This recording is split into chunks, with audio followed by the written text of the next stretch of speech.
Hi everyone, আজকে আমি তোমাদের সাথে শেয়ার করব ধাবা স্টাইলে চিকেন। যখন ধাবার চিকেনটা খাওয়া যায় তখন মনে হয় এত সুন্দর চিকেনের রেসিপিটা কিভাবে হয়। তো চলো আজকে তোমাদের সাথে আমি সঠিক পদ্ধতিটা দেখাই। তার জন্য দেখো আমি কড়াই তেল নিয়েছি, এরপর তেলটা গরম হতে এখানে দিয়ে দিলাম জিরাগুলোকে অল্প একটু ভেজে এখানে চিকেনগুলোকে ভেজে নেব। চিকেনগুলোকে আলাদাভাবে কোনো ম্যারিনেট করতে হবে না, চিকেনগুলোকে এভাবে একটুখানি সময় নিয়ে ভেজে নিতে হবে।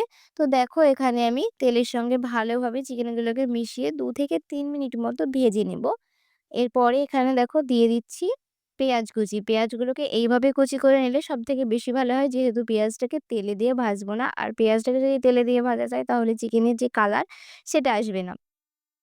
চিকেনের সেই কালার বলতে চিকেনের এখানে যে কালারটা হবে ওই কালারটা হবে না, অন্য একটা কালার হয়ে যাবে। তো দেখো এখানে চিকেনটাকে ভালো করে পেঁয়াজের সাথে মিশিয়ে নিয়ে দিয়ে দেবো পরিমাণ মতো নুন, যার ফলে পেঁয়াজগুলো তাড়াতাড়ি কুক হয়ে যাবে। এরপরে দিয়ে দিচ্ছি এখানে আদা, রসুন আর লঙ্কা বাটা একসঙ্গে বেটে নিয়েছিলাম। তো দেখো এরপরে দিয়ে ভালো করে চিকেনগুলোর সঙ্গে মিক্স করে নেব।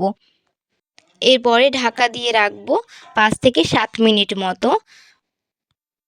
ফিরে আসলাম 5 থেকে 7 মিনিট পরে। এরপরে কালারের জন্য এখানে দিয়ে দিলাম আমি কাশ্মীরি লাল লঙ্কার গুঁড়ো, পরিমাণ মতো হলুদ, জিরা গুঁড়ো। এরপর দিয়ে দেব চিকেন মশলা, দিয়ে ভালো করে চিকেনের সঙ্গে মিক্স করে আবারও নেড়ে নেব এখানে 4 থেকে 5 মিনিট মতো।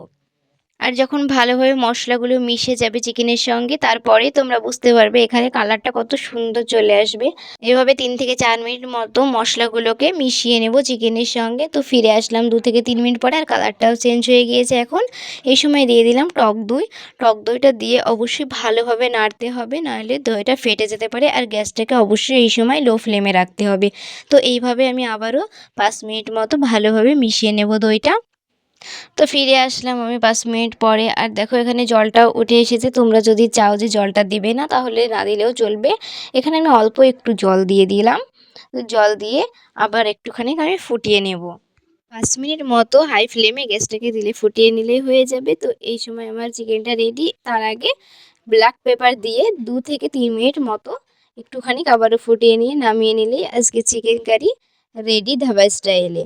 তো তোমাদের ভিডিওটি কেমন লাগলো? যদি ভালো লাগে অবশ্যই একটা লাইক কমেন্টস করো, আর চ্যানেলে যদি নতুন হয়ে থাকে চ্যানেলটিকে সাবস্ক্রাইব করে দিও। আবারও দেখা হচ্ছে নতুন কোনো ভিডিওতে। টাটা।